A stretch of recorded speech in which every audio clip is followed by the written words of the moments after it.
ನಮಸ್ಕಾರ ವೀಕ್ಷಕರೇ, ಭಾರತೀಯ ವೈದ್ಯಕೀಯ ಸಂಘ ಹಾಗೂ ಉಡುಪಿ ಚಾನೆಲ್ ಪ್ರಸ್ತುತಪಡಿಸುವ ಆರೋಗ್ಯ ವಾಹಿನಿ ಕಾರ್ಯಕ್ರಮಕ್ಕೆ ಎಲ್ಲರಿಗೂ ಸ್ವಾಗತ. ಇವತ್ತಿನ ಸಂಚಿಕೆಯಲ್ಲಿ ನಾವು ಡಯಾಬಿಟಿಸ್ ಹಾಗೂ ಕಿಡ್ನಿಯ ಬಗ್ಗೆ ಮಾಹಿತಿಯನ್ನು ಹಂಚಿಕೊಳ್ಳಲಿಕ್ಕಿದ್ದೇವೆ.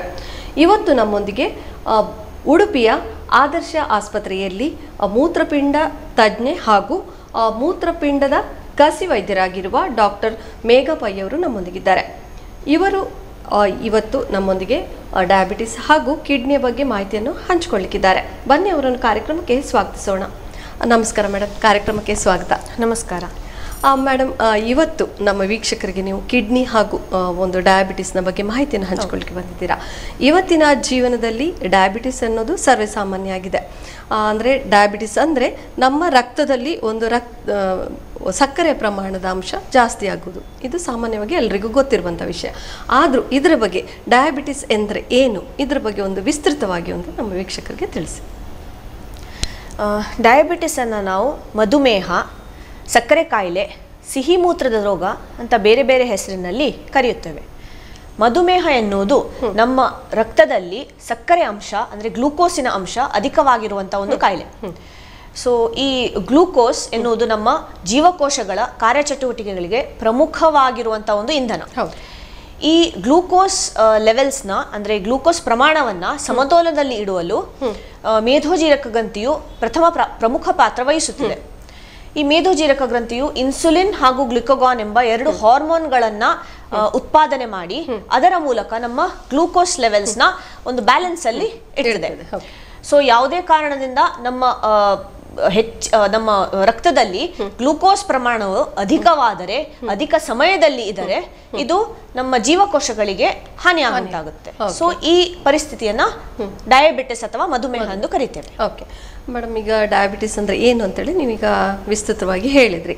ಆದರೆ ಇತ್ತೀಚಿನ ಒಂದು ಜಗತ್ತಿನಲ್ಲಿ ಈ ಡಯಾಬಿಟಿಸ್ ಪ್ರಮಾಣ ಒಂದು ಹೇಗಿದೆ?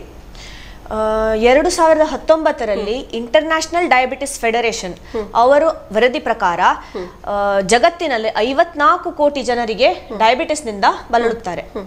ಸೊ ಇದರಲ್ಲಿ ಟೈಪ್ 2 ಡಯಾಬಿಟಿಸ್ ಹೊಂದಿರುವವರು 85ರಿಂದ 90% ಜನಗಳು ಇದ್ದಾರೆ. ನಮ್ಮ ಭಾರತದಲ್ಲಿ 8 ಕೋಟಿ ಜನರಿಗೆ ಡಯಾಬಿಟಿಸ್ ಇದೆ. ಅಂದರೆ ಪ್ರತಿ 11 ಜನರಲ್ಲಿ ಒಬ್ಬರಿಗೆ ಡಯಾಬಿಟಿಸ್ ಇದೆ. ಕುಖ್ಯಾತಿಯ ವಿಷಯ ಏನಂದ್ರೆ, ನಮ್ಮ ಭಾರತ ದೇಶವನ್ನು ಡಯಾಬಿಟಿಸ್ ಅಂದ್ರೆ ಮಧುಮೇಹದ ರಾಜಧಾನಿ ಎಂದು ಕರೆಯುತ್ತಾರೆ. ಇದೊಂದು ತುಂಬಾ ಬೇಸರದ ವಿಷಯ. ಹೌದು ಮೇಡಮ್, ಈಗ ನೀವು ಹೇಳಿದ್ರಿ ಟೈಪ್ 2 ಒಂದು ಡಯಾಬಿಟಿಸ್ ಅಂತ ಹೇಳಿದ್ರಿ. ಇದು ಟೈಪ್ 2 ಅಂದರೆ ಏನು, ಅಥವಾ ಈ ಡಯಾಬಿಟಿಸ್ನಲ್ಲೂ ವಿಧಗಳಿದೆಯಾ? ಇದರಲ್ಲಿ ಎಷ್ಟು ವಿಧಗಳಿದೆ? ಸೊ ಮಧುಮೇಹದಲ್ಲಿ ಸಾಮಾನ್ಯವಾಗಿ 3 ವಿಧಗಳಿವೆ. 1ನೇ ವಿಧದ ಮಧುಮೇಹ, 2ನೇ ವಿಧದ ಮಧುಮೇಹ ಹಾಗೂ ಬೇರೆ ಕಾರಣಗಳಿಂದ ಬರುವಂತಹ ಮಧುಮೇಹ. 1ನೇ ವಿಧದ ಮಧುಮೇಹ ಅಂದ್ರೆ ಟೈಪ್ 1 ಡಯಾಬಿಟಿಸ್. ಸೊ ಇದು ಸಾಮಾನ್ಯವಾಗಿ ಮಕ್ಕಳಲ್ಲಿ ಹಾಗೂ ಹದಿಹರೆಯವರಲ್ಲಿ ಕಾಣಿಸಿಕೊಳ್ಳುತ್ತದೆ. ಇದೊಂದು ಸ್ವಯಂ ನಿರೋಧಕ ಅಂದ್ರೆ ಆಟೋ ಇಮ್ಯೂನ್ ಡಿಸೀಸ್ ಅಂತ ಕರಿತೇವೆ. ಸೊ ಈ ಕಾಯಿಲೆಯಲ್ಲಿ ನಮ್ಮ ಮೇಧೋಜೀರಕ ಗ್ರಂಥಿಯು ನಾಶವಾಗಿ ಅದು ಇನ್ಸುಲಿನ್ ಪ್ರೊಡಕ್ಷನ್ ಮಾಡಲಿಕ್ಕೆ ಅಸಮರ್ಥವಾಗಿರುತ್ತದೆ. So there is absolute insulin deficiency. So ಆದುದರಿಂದ ಇದನ್ನ ಇನ್ಸುಲಿನ್ ಅವಲಂಬಿತ ಡಯಾಬಿಟಿಸ್ ಅಂತಾನು ಕರಿತೇವೆ. ಸೊ ಇದು 10% ಜನರಲ್ಲಿ ಕಾಣಿಸಿಕೊಳ್ಳುತ್ತದೆ. ಮತ್ತೆ ಉಳಿದವರಲ್ಲಿ ಟೈಪ್ 2 ಡಯಾಬಿಟಿಸ್ ಅಂತ ಕರಿತೇವೆ. ಸೊ ಟೈಪ್ 2 ಸಾಮಾನ್ಯವಾಗಿ ವಯಸ್ಕರಲ್ಲಿ ಹಾಗೂ ತೂಕ ಹೆಚ್ಚು ಇದ್ದವರಲ್ಲಿ ಅವರಲ್ಲಿ ಕಾಣಿಸಿಕೊಳ್ತದೆ. ಸೊ ಇದೊಂದು ತರಹದ ಇನ್ಸುಲಿನ್ ಪ್ರತಿರೋಧ ಅಂದ್ರೆ ಇನ್ಸುಲಿನ್ ರೆಸಿಸ್ಟೆನ್ಸ್. ಸೊ ಇನ್ಸುಲಿನ್ ಪ್ರಮಾಣ ಇದ್ದರೂ ನಮ್ಮ ಜೀವಕೋಶಗಳು ಆ ಇನ್ಸುಲಿನ್ಗೆ ಸರಿಯಾಗಿ ಪ್ರತಿಸ್ಪಂದಿಸುವುದಿಲ್ಲ. ಸೊ ಹೆಚ್ಚಿನ ಇನ್ಸುಲಿನ್ ಅಗತ್ಯವನ್ನು ನಮ್ಮ ಮೇಧೋಜೀರಕ ಗ್ರಂಥಿಯು ಪರಿಪೂರ್ಣ ಮಾಡಲು ಅಸಫಲವಾಗುತ್ತದೆ. ಆವಾಗ ಟೈಪ್ 2 ಡಯಾಬಿಟಿಸ್ ಆಗ್ತದೆ. ಸೊ ಈ ಎರಡು ಬಿಟ್ಟು ಬೇರೆ ಕಾರಣದಿಂದ ಬರುವಂತಹ ಡಯಾಬಿಟಿಸ್ನ ಅದರ್ಸ್ ಅಂತ ಕ್ಲಾಸಿಫೈ ಮಾಡ್ತಾರೆ. ಸೊ ಇದರಲ್ಲಿ ಗರ್ಭಿಣಿಯಲ್ಲಿ ಬರುವಂತಹ ಡಯಾಬಿಟಿಸ್, ಇಲ್ಲ ಮೇಧೋಜೀರಕ ಗ್ರಂಥಿಯ ಶಸ್ತ್ರಚಿಕಿತ್ಸೆಯಾಗಿ ಸೊ ಅದನ್ನು ತೆಗೆದ್ರೆ ಆವಾಗ ಬರುವಂತಹ ಡಯಾಬಿಟಿಸ್, ಇಲ್ಲ ಯಾವಾದರೂ ಮದ್ದುಗಳನ್ನ ತಕೊಂಡು ಅದರ ಸೈಡ್ ಎಫೆಕ್ಟ್ಸ್ ಆಗಿ ಬರುವಂತಹ ಡಯಾಬಿಟಿಸ್, ಇದೆಲ್ಲ 3ನೇ ವರ್ಗದ ಡಯಾಬಿಟಿಸ್ ಅಲ್ಲಿ ಬರುತ್ತೆ. ಆನುವಂಶಿಕವಾಗಿ ಬರುವಂತಹ ಡಯಾಬಿಟಿಸ್ ಯಾವ ಕ್ಯಾಟಗರಿಗೆ ಸೇರಿತು? ಅದು ಮೋಡಿ ಅಂತ ಹೇಳ್ತವೆ, ಅಂದ್ರೆ maturity onset diabetes of Young. So ಇದರಲ್ಲಿ ತುಂಬಾ ಟೈಪ್ಸ್ ಇದೆ. ಅಂದ್ರೆ as and when the research ಜಾಸ್ತಿ ಆದಾಗ ಇನ್ನೂ ಜಾಸ್ತಿಯಾಗಿ ಬೇರೆ ಬೇರೆ ತರದ ಡಯಾಬಿಟಿಸ್, ಅಂದ್ರೆ ಒಂದು ಜೀನ್ಸ್ ನ ಕಂಡು ಹಿಡಿದು ಅದರಲ್ಲಿ ಗೊತ್ತಾಗುತ್ತೆ ನಮಗೆ ಡಯಾಬಿಟಿಸ್. ಮೇಡಮ್, ಇನ್ನು ಯಾವುದೆಲ್ಲ ಕಾರಣದಿಂದಾಗಿ ಜನರಲಿ ಒಂದು ಡಯಾಬಿಟಿಸ್ನ ಪ್ರಮಾಣ ಜಾಸ್ತಿ ಆಗ್ತಾ ಹೋಗ್ತದೆ? ಸೊ ಡಯಾಬಿಟಿಸ್ ಎನ್ನುವುದು ಒಂದು ಆಧುನಿಕತೆಯ ಶಾಪ. ಸೊ ಈಗ ಡಯಾಬಿಟಿಸ್ ಮನೆ ಮನೆ ಮಾತಾಗುವ ಕಾರಣವೇನೆಂದರೆ ಶ್ರಮಬದ್ಧ ರಹಿತ ಜೀವನ ಶೈಲಿ ಹಾಗೂ ಕ್ರಮರಹಿತ ಆಹಾರವನ್ನು ಸೇವಿಸುವುದು. ಸೊ ಆದುದರಿಂದ ಈ ಡಯಾಬಿಟಿಸ್ ನ ಒಂದು ಲೈಫ್ ಸ್ಟೈಲ್ ಡಿಸಾರ್ಡರ್ ಅಂತಾನು ಕರಿತೇವೆ. ಓಕೆ ಮೇಡಮ್, ಇನ್ನು ಈ ಡಯಾಬಿಟಿಸ್ ಇದೆ ಅಂತ ಹೇಳಿ ಹೇಗೆ ಗೊತ್ತಾಗುತ್ತೆ? ಅದರ ರೋಗ ಲಕ್ಷಣಗಳು ಏನು? ರೋಗ ಲಕ್ಷಣಗಳು ಬೇರೆ ಬೇರೆ ಜನರಲ್ಲಿ ಬೇರೆ ಬೇರೆ ತರದ್ದು ಇರ್ತದೆ. ಮತ್ತೆ ಕೆಲವೊಮ್ಮೆ ಏನಾಗುತ್ತೆ ಅಂದ್ರೆ ಪ್ರಾರಂಭಿಕ ಸಮಯದಲ್ಲಿ ನಮ್ಗೆ ಏನೂ ರೋಗ ಲಕ್ಷಣಗಳು ಇರುವುದಿಲ್ಲ. ಸೊ ನಮಗೆ ಡಯಾಬಿಟಿಸ್ ಇರೋದೇ ನಮಗೆ ಗೊತ್ತಾಗುದಿಲ್ಲ. ಬಟ್ ಸಾಮಾನ್ಯವಾಗಿ ಕಂಡು ಬರುವಂತಹ ರೋಗ ಲಕ್ಷಣಗಳೇನೆಂದ್ರೆ ಅತಿಯಾದ ಬಾಯಾರಿಕೆ, ಅತಿಯಾದ ಹಸಿವು, ಅತಿಯಾದ ಮೂತ್ರ ವಿಸರ್ಜನೆ. ಅಂದ್ರೆ ಇದನ್ನ 3 P's ಅಂತ ಹೇಳ್ತೇವೆ ಇಂಗ್ಲಿಷ್ ಅಲ್ಲಿ: ಪಾಲಿಯೂರಿಯಾ, ಪಾಲಿಡಿಪ್ಸಿಯಾ, ಪಾಲಿಫೇಜಿಯಾ. ಯಾವತ್ತೂ ಸುಸ್ತಿನ ಅನುಭವವಾಗುವುದು, ಇಲ್ಲ ಗುಣವಾಗದಂತಹ ಗಾಯ, ಪದೇ ಪದೇ ಆಗುವಂತಹ ಸೋಂಕುಗಳು ಅಂದ್ರೆ ಚರ್ಮದ ಸೋಂಕುಗಳು, ಇಲ್ಲ ಮೂತ್ರಪಿಂಡದ ಸೋಂಕುಗಳು, ಯೋನಿಯ ಈಸ್ಟ್ ಇನ್ಫೆಕ್ಷನ್. ಸೊ ಇದೆಲ್ಲ ಸಿಂಪ್ಟಮ್ಸ್ ಕಂಡು ಬರುತ್ತೆ. ಇಲ್ಲ ಅನ್ಎಕ್ಸ್ಪೆಕ್ಟೆಡ್ ವೆಯ್ಟ್ ಲಾಸ್ ಅಂದ್ರೆ ತುಂಬಾ ತೂಕ ಕಡಿಮೆ ಆಗುವುದು. ಸೊ ಇದು ಡಯಾಬಿಟಿಸ್ ನ ಒಂದು ಸಿಂಪ್ಟಮ್. ಇನ್ನು ಮೇಡಮ್, ಈ ಡಯಾಬಿಟಿಸ್ ನಮ್ಮ ದೇಹದ ಭಾಗಗಳನ್ನು ಒಂದು ಹಾನಿಗೆ ತೊಂದರೆಗೆ ಅಂದರೆ ಹಾನಿಗೆ ಅಥವಾ ತೊಂದರೆಗೆ ಒಳಪಡಿಸ್ತದೆ ಅಂತ ಹೇಳ್ತೇವೆ. ನಮ್ಮ ದೇಹದ ಯಾವುದೆಲ್ಲ ಭಾಗಗಳು ತೊಂದರೆಗೊಳಗಾಗುತ್ತೆ? ಡಯಾಬಿಟಿಸ್ ನಿಂದ ನಮ್ಮ ತಲೆ ಕೂದಲಿನ ತುದಿಯಿಂದ ಹಿಡಿದು ಕಾಲಿನ ಉಗುರಿನ ಬಾಲಿನ ಬೆರಳಿನ ಉಗುರು ತನ ಪ್ರತಿಯೊಂದು ಅಂಗಾಂಗಗಳು ಅಫೆಕ್ಟ್ ಆಗ್ತದೆ ಡಯಾಬಿಟಿಸ್ ನಿಂದ. ಸೊ ಕೂದಲು ಉದುರುವಿಕೆ, ಕಣ್ಣಿನಲ್ಲಿ ಡಯಾಬಿಟಿಸ್ ಇಂದ ಅಫೆಕ್ಟ್ ಆದ್ರೆ ಅದನ್ನ ಡಯಾಬಿಟಿಕ್ ರೆಟಿನೋಪತಿ ಅಂತ ಕರಿತೇವೆ. ಸೊ ಇದರಿಂದ ಕುರುಡತನ ಆಗುವುದು. ಮತ್ತೆ ರಕ್ತನಾಳಗಳ ಸಮಸ್ಯೆಯಿಂದ, ದೊಡ್ಡ ರಕ್ತನಾಳಗಳ ಸಮಸ್ಯೆಯನ್ನ ಮ್ಯಾಕ್ರೋ ಆಂಜಿಯೋಪತಿ ಅಂತ ಹೇಳ್ತವೆ. ಸೊ ಇದರ ಪರಿಣಾಮವಾಗಿ ಸ್ಟ್ರೋಕ್ ಆಗುವುದು, ಅಂದ್ರೆ ಪಾರ್ಶ್ವವಾಯು, ಹೃದಯಾಘಾತ ಆಗುವುದು, ಮತ್ತೆ ಕಾಲಿನಲ್ಲಿ ರಕ್ತ ಸಂಚಾರ ಕಡಿಮೆ ಆಗುವುದು. ಸೊ ಇದು ಮ್ಯಾಕ್ರೋ ಆಂಜಿಯೋಪತಿ ಸಿಂಪ್ಟಮ್ಸ್. ಸಣ್ಣ ರಕ್ತನಾಳಗಳು ಅಫೆಕ್ಟ್ ಆದ್ರೆ ಅದರ ಪರಿಣಾಮವಾಗಿ ಅದನ್ನ ಮೈಕ್ರೋ ಆಂಜಿಯೋಪತಿ ಅಂತ ಕರಿತೇವೆ. ಸೊ ಅದರ ಪರಿಣಾಮವಾಗಿ ನಮ್ಮ ನರಗಳಿಗೆ ರಕ್ತ ಸಂಚಾರ ಕಡಿಮೆ ಆಗುತ್ತದೆ. ಸೊ ಅದರಿಂದ ನಮ್ಮ ಕಾಲು ಹಾಗೂ ಕೈ ತುದಿಗಳಿಗೆಲ್ಲ ಜುಮ್ ಆಗುವುದು, ಮರ ಕಟ್ಟುವುದು, ಮತ್ತೆ ವಾಸಿಯಾಗದಂತಹ ಗಾಯ ಆಗುವುದು. ಸೊ ಇದೆಲ್ಲ ಸಿಂಪ್ಟಮ್ಸ್ ಗೊತ್ತಾಗುತ್ತೆ. ಇದೆಲ್ಲ ಆರ್ಗನ್ ಸಿಸ್ಟಮ್ ಅಫೆಕ್ಟ್ ಆಗುತ್ತೆ. ನಮ್ಮ ಕಿಡ್ನಿಯಲ್ಲೂ ಕೂಡ ಡಯಾಬಿಟಿಸ್ ಅಫೆಕ್ಟ್ ಆಗುತ್ತೆ. ಮೂತ್ರಪಿಂಡ ವೈಫಲ್ಯ ಆಗುತ್ತೆ ಡಯಾಬಿಟಿಸ್ ನಿಂದಾಗಿ. ಸೊ ಪ್ರತಿಯೊಂದು ಈವನ್ ಗಂಡಸರಲ್ಲಿ ಲೈಂಗಿಕ ಸಮಸ್ಯೆಗಳು ಕೂಡ ಕಂಡು ಬರುತ್ತದೆ. ಓಕೆ ಮೇಡಮ್, ಈಗ ನೀವು ಹೇಳಿದ್ರಿ ಒಂದು ಕಿಡ್ನಿಗೂ ಎಫೆಕ್ಟ್ ಆಗುತ್ತೆ ಅಂತೇಳಿ. ಅಂದರೆ ನಮ್ಮ ಇವತ್ತಿನ ಸಂಚಿಕೆಯ ಒಂದು ಟಾಪಿಕ್ ಡಯಾಬಿಟಿಸ್ ಹಾಗೂ ಕಿಡ್ನಿ ಅಂತೇಳಿ. ಇದು ಡಯಾಬಿಟಿಸ್ನಿಂದ ಕಿಡ್ನಿ ಅಂದರೆ ಡಯಾಬಿಟಿಕ್ ಕಿಡ್ನಿಯನ್ನು ಹೇಗೆ ತೊಂದರೆಗೊಳಪಡಿಸ್ತದೆ? ಮಧುಮೇಹದಿಂದ ಆಗುವಂತಹ ಕಿಡ್ನಿ ಸಮಸ್ಯೆಯನ್ನು ಡಯಾಬಿಟಿಕ್ ಕಿಡ್ನಿ ಡಿಸೀಸ್ ಅಥವಾ ಡಯಾಬಿಟಿಕ್ ನೆಫ್ರೋಪತಿ ಅಂತ ಕರಿತೇವೆ. ಡಯಾಬಿಟಿಸ್ ನಿಂದ ಬಳಲುತ್ತಿರುವ ರೋಗಿಗಳಲ್ಲಿ 30% ಜನರಲ್ಲಿ ಇದು ಕಂಡು ಬರುತ್ತದೆ. So diabetic nephropathy 30% of the population are affected. So ಇದಕ್ಕೆ ಕಾರಣವೇನೆಂದರೆ ನಮ್ಮ ಮೂತ್ರಪಿಂಡದಲ್ಲಿ ಇರುವಂತಹ ರಕ್ತನಾಳಗಳಿಗೆ ಡ್ಯಾಮೇಜ್ ಉಂಟಾಗಿ, ಸೊ ನಮ್ಮ ಕಿಡ್ನಿಯ ಸೋಸು ಕಣಗಳು ಅಂದ್ರೆ ನೆಫ್ರಾನ್ಸ್, ಸೊ ಅದರಲ್ಲಿ ಸೋಸುವಿಕೆ ಮಾಡುವಂತಹ ಪ್ರಮುಖ ಅಂಗವಾದ ಗ್ಲಾಮರುಲಾರ್ ಬೇಸ್ಮೆಂಟ್ ಮೆಂಬ್ರೇನ್, ಸೊ ಅದೊಂದು ಪಾರ್ಟ್ ನೆಫ್ರಾನ್. ಸೊ ಅದು ದಪ್ಪವಾಗ್ತದೆ ಹಾಗೂ ನೆಫ್ರಾನ್ಸ್ ಅಲ್ಲಿ ಉರಿಯೂತ ಆಗುತ್ತದೆ. ಹಾಗೂ ಆ ಗ್ಲಾಮರುಲಾರ್ ಬೇಸ್ಮೆಂಟ್ ಮೆಂಬ್ರೇನ್ ಸುತ್ತಲೂ ಮಿಸ್ಯಾಂಜಿಯಲ್ ಮ್ಯಾಟ್ರಿಕ್ಸ್ ಅಂತ ಒಂದಿರುತ್ತೆ. ಸೊ ಅದರ ಪ್ರಮಾಣ ಜಾಸ್ತಿ ಆಗುತ್ತದೆ. ಸೊ ಇದೆಲ್ಲ ತೊಂದರೆಯಾಗಿ ನಮ್ಮ ಫಿಲ್ಟ್ರೇಷನ್ ಬ್ಯಾರಿಯರ್ ಅಂದ್ರೆ ಒಂದು ಯೂರಿನ್ ನ ಪ್ರೊಡ್ಯೂಸ್ ಮಾಡುವಂತಹ ಒಂದು ಬ್ಯಾರಿಯರ್. ಸೊ ಅದರಲ್ಲಿ ತೊಂದರೆ ಆಗ್ಬಿಟ್ಟು ಆಲ್ಬುಮಿನ್ ಅಂತ ಒಂದು ಪ್ರೋಟೀನ್ ಮೂತ್ರದಲ್ಲಿ ಲೀಕ್ ಆಗ್ಲಿಕ್ಕೆ ಸ್ಟಾರ್ಟ್ ಆಗ್ತದೆ. ಆಲ್ಬುಮಿನ್ ಅಂದ್ರೆ ಒಂದು ನಾರ್ಮಲ್ ಪ್ರೋಟೀನ್, ಅದು ನಮ್ಮ ರಕ್ತದಲ್ಲಿ ಇರುತ್ತದೆ. ಅದು ಮೂತ್ರದಲ್ಲಿ ಫಿಲ್ಟರ್ ಆಗಬಾರ್ದು. ಸೊ ಸಾಮಾನ್ಯವಾಗಿ 30 ಮಿಲಿಗ್ರಾಮ್ಗಿಂತ ಕಡಿಮೆ ಆಲ್ಬುಮಿನ್ ಯೂರಿನ್ ಅಲ್ಲಿ ಹೋಗುತ್ತದೆ ನಾರ್ಮಲ್. ಈ ಪ್ರಾರಂಭಿಕ ಹಂತದಲ್ಲಿ ಡಯಾಬಿಟಿಕ್ ನೆಫ್ರೋಪತಿಯಲ್ಲಿ ಮೈಕ್ರೋ ಆಲ್ಬುಮಿನುರಿಯಾ ಅಂತ ಹೇಳ್ತೇವೆ. ಅಂದ್ರೆ ಸಣ್ಣ ಪ್ರಮಾಣದಲ್ಲಿ ಆಲ್ಬುಮಿನ್ ಲೀಕ್ ಆಗುತ್ತೆ. ಇದು 30 to 300 milligrams of albumin leak ಆದ್ರೆ ಅದನ್ನ ಮೈಕ್ರೋ ಆಂಜಿಯೋಪತಿ ಅಂತ ಹೇಳ್ತಾರೆ. ಸೊ ಈ ಪರಿಸ್ಥಿತಿಯಲ್ಲಿ ನಾವು ಡಿಸೀಸ್ ನ ಕಂಡು ಹಿಡಿದ್ರೆ ಇದಕ್ಕೆ ನಾವು ಟ್ರೀಟ್ಮೆಂಟ್ ಕೊಟ್ಟು ಇದು ರಿವರ್ಸಲ್ ಆಗುತ್ತೆ. ಇದರ ನೆಕ್ಸ್ಟ್ ಸ್ಟೇಜ್ ಮ್ಯಾಕ್ರೋ ಆಲ್ಬುಮಿನುರಿಯಾ, ಅಂದ್ರೆ 300ಗಿಂತ ಜಾಸ್ತಿ ಆಲ್ಬುಮಿನ್ ಯೂರಿನ್ ಅಲ್ಲಿ ಲೀಕ್ ಆಗುತ್ತೆ. ಸೊ ಇದ್ರ next stage over diabetic nephropathy, ಅಂದ್ರೆ ಕ್ರಿಯಾಟಿನಿನ್ ಎಲ್ಲ ಜಾಸ್ತಿ ಆಗ್ತದೆ. ಫೈನಲಿ ಇದು ಯಾವತ್ತು ನಾವು ಟ್ರೀಟ್ಮೆಂಟ್ ಮಾಡದಿದ್ರೆ ಇಲ್ಲ ಗೊತ್ತಾಗದಿದ್ರೆ ಕೊನೆಯ ಹಂತದ ಕಿಡ್ನಿ ವೈಫಲ್ಯಕ್ಕೆ ಕಾರಣವಾಗ್ತದೆ. ಓಕೆ, ಇನ್ನು ಈ ಡಯಾಬಿಟಿಸ್ ಕಿಡ್ನಿಯನ್ನು ಹಾನಿಗೊಳಿಸಿದೆ ಅಂತೇಳಿ ನಾವು ಹೇಗೆ ಕಂಡು ಹಿಡಿಬಹುದು, ಅಥವಾ ಇದಕ್ಕೆ ಏನಾದರೂ ರೋಗ ಲಕ್ಷಣಗಳು ಕಂಡು ಬರುತ್ತಾ? ಅಂದ್ರೆ ಏನಾದರೂ ಸ್ಟಾರ್ಟಿಂಗ್ ಸ್ಟೇಜ್ ಅಲ್ಲಿ ಗೊತ್ತಾದ್ರೆ ಯಾವ ರೀತಿಯಿಂದ ನಮ್ಗೆ ಗೊತ್ತಾಗುತ್ತೆ? ಸೊ ಪ್ರಾಥಮಿಕ ಹಂತದಲ್ಲಿ ಏನೂ ರೋಗ ಲಕ್ಷಣಗಳು ಇರದೇ ಇರಬಹುದು, ಅಂದ್ರೆ ಎಲ್ಲಾರ್ಗೂ ಬಂದೇ ಬರುತ್ತೆ ಅಂತ ಗ್ಯಾರಂಟಿ ಇಲ್ಲ. ಕೆಲವರಿಗೆ ರೋಗ ಲಕ್ಷಣಗಳು ಇರ್ತವೆ, ಕೆಲವರಿಗೆ ಇರುವುದಿಲ್ಲ. ಸೊ ಇದ್ದವರಲ್ಲಿ ಜಾಸ್ತಿ ಅಂದ್ರೆ ಡಯಾಬಿಟಿಕ್ ನೆಫ್ರೋಪತಿಯ ಸಿಂಪ್ಟಮ್ಸ್ ಅಂದ್ರೆ ಒಂದು ಕಾಲಿನಲ್ಲಿ ಊತ ಬರುವುದು, ಬೆಳಿಗ್ಗೆ ಎದ್ದ ತಕ್ಷಣ ಕಣ್ಣು ಸುತ್ತಲೂ ಕಣ್ಣು ಊತ ಬರುವುದು, ಪೆರಿಆರ್ಬೈಟಲ್ ಎಡಿಮಾ ಅಂತ ಹೇಳ್ತೇವೆ. ಮೂತ್ರದಲ್ಲಿ ನೊರೆ ಅಂದ್ರೆ ಸೋಪ್ ಬಬಲ್ಸ್ ತರ, ಯೂರಿನ್ ಪಾಸ್ ಮಾಡುವಾಗ ನಾವು ಟಾಯ್ಲೆಟ್ ಅಲ್ಲಿ ಪಾಸ್ ಮಾಡುವಾಗ ಅದನ್ನ ನೋಡಿದ್ರೆ ಸೋಪ್ ಬಬಲ್ಸ್ ತರ ಇರ್ತದೆ, ಅದು ಆಲ್ಬುಮಿನ್ ಹೋಗುವಂತ ಒಂದು ಸಮಸ್ಯೆ. ಸೊ ಇದಕ್ಕೆ ಫ್ರಾತಿ ಯೂರಿನ್ ಅಂತ ಹೇಳ್ತೇವೆ. ಅದು ಬಿಟ್ರೆ BP ಅಂದ್ರೆ ರಕ್ತದೊತ್ತಡ, ಸೊ ಶುಗರ್ ಪೇಷಂಟ್ ಅಲ್ಲಿ ಸಡನ್ ಆಗಿ ರಕ್ತದೊತ್ತಡ ಬರುವುದು, ಇಲ್ಲ ಕಂಟ್ರೋಲ್ಡ್ ಇರುವಂತಹ ರಕ್ತದೊತ್ತಡ ಅನ್ಕಂಟ್ರೋಲ್ಡ್ ಆಗುದು. ಸೊ ಇದೆಲ್ಲ ಸಿಂಪ್ಟಮ್ಸ್ ಬಂದ್ರೆ ಸೊ ಕಿಡ್ನಿ ಅಫೆಕ್ಟ್ ಆಗಿದೆ ಅಂತ ಒಂದು ಸಂಶಯವಿರುತ್ತದೆ. ಇಲ್ಲ ಹೆಚ್ಚಿನ ಜನರಲ್ಲಿ ಏನಾಗುತ್ತದೆ ಅಂತೆ, ಅವರು ರುಟೀನ್ ಆಗಿ ಟೆಸ್ಟ್ ಮಾಡುವಾಗಲೇ ಅದು ಗೊತ್ತಾಗ್ತದೆ. ಅಂದ್ರೆ ಏನೂ ಸಿಂಪ್ಟಮ್ಸ್ ಆಸ್ ಸಚ್ ಇರುವುದಿಲ್ಲ, ಬಟ್ ರುಟೀನ್ ಆಗಿ ನಾವು ಟೆಸ್ಟ್ ಮಾಡುವಾಗ ಅವರು ಲೈಕ್ ಡಯಾಬಿಟಿಕ್ ನೆಫ್ರೋಪತಿ ಸಿಂಪ್ಟಮ್ಸ್ ಇರುತ್ತೆ. ಓಕೆ, ಇನ್ನು ನಮ್ಮ ಕಿಡ್ನಿಗಳನ್ನು ನಾವು ಹೇಗೆ ರಕ್ಷಿಸಿಕೊಳ್ಬಹುದು? ಸೊ ದೀರ್ಘಕಾಲದ ಕಿಡ್ನಿ ತೊಂದರೆಯನ್ನು ಆದಷ್ಟು ಬೇಗ ಪತ್ತೆ ಹಚ್ಚಿ ಅದನ್ನ ಚಿಕಿತ್ಸೆಗೆ ಒಳಗಾದರೆ ಮುಂಬರುವ ಸಮಸ್ಯೆಗಳನ್ನ ತಡೆಗಣಿಸಬಹುದು. ಸೊ ನಮ್ಮ ಕಿಡ್ನಿ ರಕ್ಷಣೆಗೆ ಈ 7 ವಿಧಾನಗಳನ್ನ ನಾವು ಕಾರ್ಯನಿರ್ವಹಿಸಬೇಕು. ಪ್ರಥಮವಾಗಿ first and foremost exercise. So ದಿನನಿತ್ಯವೂ 30 ನಿಮಿಷಗಳ ಕಾಲ ನಾವು ಕಾರ್ಯಚಟುವಟಿಕೆ ಅಂದ್ರೆ ಎಕ್ಸಸೈಸ್ ನ ಮಾಡಬೇಕು. ಇದನ್ನ ಅಟ್ಲೀಸ್ಟ್ ವಾರಕ್ಕೆ 5 ದಿನ ಕಂಪಲ್ಸರಿಯಾಗಿ ಮಾಡಬೇಕು.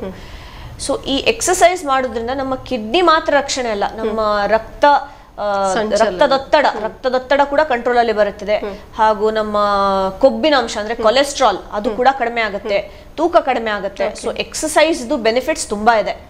So not just on the kidneys but over all it has a very good effect on the health system. ಯಾವ ರೀತಿಯ ಎಕ್ಸಸೈಸ್ ಮಾಡಬೇಕಾಗುತ್ತೆ? ಎಕ್ಸಸೈಸ್ ಅಂದ್ರೆ ಅದು ನಮ್ ಡಿಪೆಂಡ್ಸ್. ಅಂದ್ರೆ ಈಗ ನೀವು ಪ್ರಾಬಬ್ಲಿ ಜಾಗಿಂಗ್ ಮಾಡ್ತೀರಾ, ಸ್ವಿಮ್ಮಿಂಗ್ ಮಾಡ್ತೀರಾ, ವಯಸ್ಸಾದವರಿಗೆ ಅದು ಮಾಡ್ಲಿಕ್ಕೆ ಆಗುದಿಲ್ಲ. ಸೊ ನಮ್ಮ ಬಾಡಿ ಎಷ್ಟು ತಡೀತದೆ ಅಷ್ಟು ಆ ಲೆವೆಲ್ ಎಕ್ಸಸೈಸ್ ಮಾಡಬಹುದು. ಸೊ ಎಕ್ಸಸೈಸ್ ಯಾವುದೇ ರೀತಿಯಲ್ಲಿ ಆಗ್ಬಹುದು, walking, running, cycling, swimming, so ಯಾವುದೇ ರೀತಿಯ ಒಂದು ಎಕ್ಸಸೈಸ್. ಸೊ ನಮ್ಮ ಮೈ ದಣಿವಾಗಬೇಕು ಅಂದ್ರೆ ಹಾರ್ಟ್ ರೇಟ್ ಇನ್ಕ್ರೀಸ್ ಆಗಬೇಕು. ಸೊ ಆ ಥರದೊಂದು ಎಕ್ಸಸೈಸ್ ಮಾಡಬೇಕು. ಎರಡನೆಯದಾಗಿ ಸಮತೋಲಿತ ಆಹಾರವನ್ನು ಸೇವಿಸಬೇಕು. ಊಟ ಬಲ್ಲವನಿಗೆ ರೋಗವಿಲ್ಲ ಎಂಬ ಒಂದು ಗಾದೆ ಇದೆ. ಸೊ ಆಹಾರವನ್ನು ನಾವು ಕರೆಕ್ಟ್ ಆಗಿ ಸೇವಿಸಬೇಕು. ಅದ್ರ ಜೊತೆ ನಾವು ತಾಜಾ ಹಣ್ಣು ಹಾಗೂ ತರಕಾರಿಗಳನ್ನ ಸೇವಿಸಬೇಕು. ತುಂಬಾ ಸೋಸಿದ ಪದಾರ್ಥ ಅಂದ್ರೆ ರಿಫೈನ್ಡ್ ಶುಗರ್ಸ್ ಅದನ್ನ ಹಾಗೂ ಸಾಫ್ಟ್ ಡ್ರಿಂಕ್ಸ್ ಅದನ್ನೆಲ್ಲ ಅವಾಯ್ಡ್ ಮಾಡಬೇಕು. ಮೂರನೇದಾಗಿ ತಂಬಾಕು ಹಾಗೂ ತಂಬಾಕು ಪದಾರ್ಥಗಳನ್ನ ನಾವು ಸೇವಿಸಬಾರದು. ಸೊ ತಂಬಾಕು ಒಂದು ಡಯಾಬಿಟಿಸ್ ತರನೇ ಪ್ರತಿಯೊಂದು ಆರ್ಗನ್ ಸಿಸ್ಟಮ್, ತಲೆ ಕೂದಲಿನ ತುದಿಯಿಂದ ಹಿಡಿದು ಕಾಲಿನ ಉಗುರ ತುದಿತನ ಪ್ರತಿಯೊಂದು ಆರ್ಗನ್ ಎಫೆಕ್ಟ್ ಆಗ್ತದೆ ತಂಬಾಕು ಸೇವಿಸೋದ್ರಿಂದ.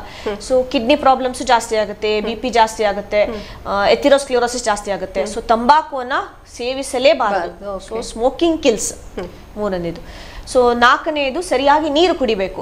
ಅಂದ್ರೆ ನಮ್ಮ ಮೈಯಲ್ಲಿ ತುಂಬಿರುವ ಕಲ್ಮಶಗಳು ಯೂರಿನ್ ಮೂಲಕ ಹೊರಗೋಗ್ಬೇಕು, ಹಾಗೂ ಮೂತ್ರಪಿಂಡದ ಸ್ಟೋನ್ಸ್, ಕಿಡ್ನಿ ಸ್ಟೋನ್ಸ್ ಆಗಬಾರ್ದು. ಸೊ ಇದನ್ನ ನಾವು ತಡೆಗಟ್ಟಲು ಅಟ್ಲೀಸ್ಟ್ ದಿನಕ್ಕೆ 3 ಲೀಟರ್ ನೀರನ್ನು ಖಂಡಿತವಾಗಿ ಕುಡಿಲೇಬೇಕು. ನಾಲ್ಕನೆಯದಾಗಿ ಸಮತೂಕವಿರಬೇಕು. ಅಂದ್ರೆ ಈಗ ಒಬೆಸಿಟಿ ಒಂದು ಮನೆ ಮಾತಾಗಿದೆ, because of lifestyle, junk food, lack of exercise, mobile addiction. ಈಗ ಮುಂಚೆ ಎಲ್ಲ ನಾವು ಆಡುದು ಓಡುದೆಲ್ಲ ಮಾಡ್ತಿದ್ವಿ, ಈಗ ಎಲ್ಲರೂ ಕುತ್ಕೊಂಡು ಮೊಬೈಲ್ ನೋಡ್ತೇವೆ, ನೆಟ್ಫ್ಲಿಕ್ಸ್ ನೋಡ್ತೇವೆ, ಹಾಟ್ಸ್ಟಾರ್ ನೋಡ್ತೇವೆ. ಸೊ ಎಕ್ಸಸೈಸ್ಗೆ ಅಂತ ಮಾಡುವಂತ ಟೈಮ್ ಈಗ ಕಡಿಮೆ ಆಗಿದೆ. ಸೊ ಆದ್ರಿಂದ ಈಗ ಒಬಿಸಿಟಿ ಜಾಸ್ತಿ ಆಗ್ತಾ ಇದೆ. ಸೊ ಆ ಒಬಿಸಿಟಿನ ಕಡಿಮೆ ಮಾಡಬೇಕು.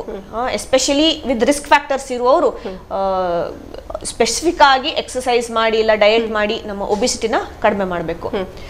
ನೋವು ನಿವಾರಕ ಮಾತ್ರೆಗಳನ್ನ ಸೇವಿಸಬಾರದು. ಸೊ ಇವಾಗ ಏನಾಗುತ್ತೆ ಅಂದ್ರೆ ನಮ್ಗೆ ಏನಾದ್ರೂ ನೋವು ಇರುತ್ತೆ, ನಾವು ಡಾಕ್ಟರ್ ಹತ್ರ ಹೋಗ್ತೇವೆ, ಅವ್ರೇನೋ ಒಂದು ನೋವು ಮಾತ್ರೆ ಕೊಡ್ತಾರೆ.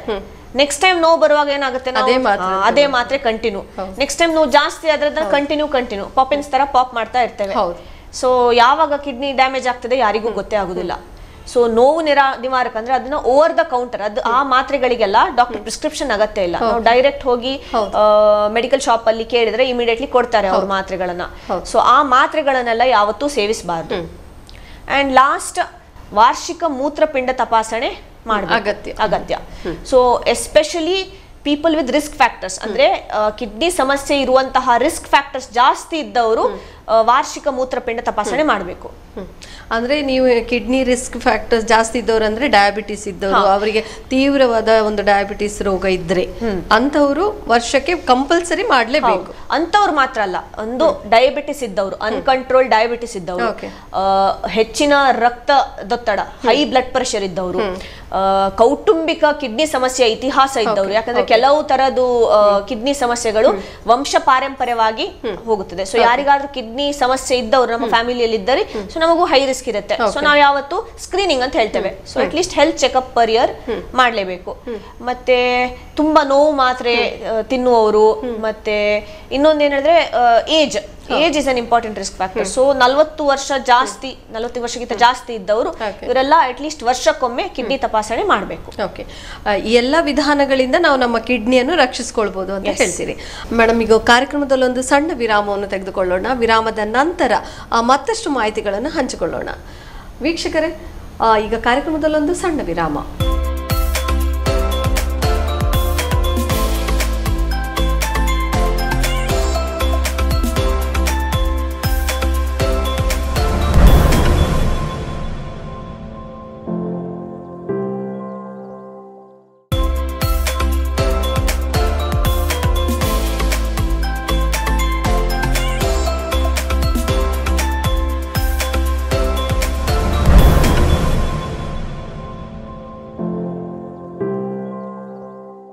ವಿರಾಮದ ನಂತರ ಭಾರತೀಯ ವೈದ್ಯಕೀಯ ಸಂಘ ಉಡುಪಿ ಕರಾವಳಿ ಹಾಗೂ ಯು ಚಾನಲ್ ಪ್ರಸ್ತುತಪಡಿಸುವ ಆರೋಗ್ಯವಾಹಿನಿ ಕಾರ್ಯಕ್ರಮಕ್ಕೆ ಮತ್ತೊಮ್ಮೆ ಸ್ವಾಗತ. ಇನ್ನು ನೀವು ಚಿಕಿತ್ಸೆ ಬಗ್ಗೆ ಹೇಳಿದ್ರಿ, ಒಂದು ಡಯಾಬಿಟಿಸ್ನಿಂದಾಗಿ ಕಿಡ್ನಿ ಹಾನಿಗೊಳಗಾದ್ರೆ ಅದಕ್ಕೆ ಯಾವ ರೀತಿಯ ಚಿಕಿತ್ಸೆಗಳೆಲ್ಲ ಲಭ್ಯ ಇದೆ?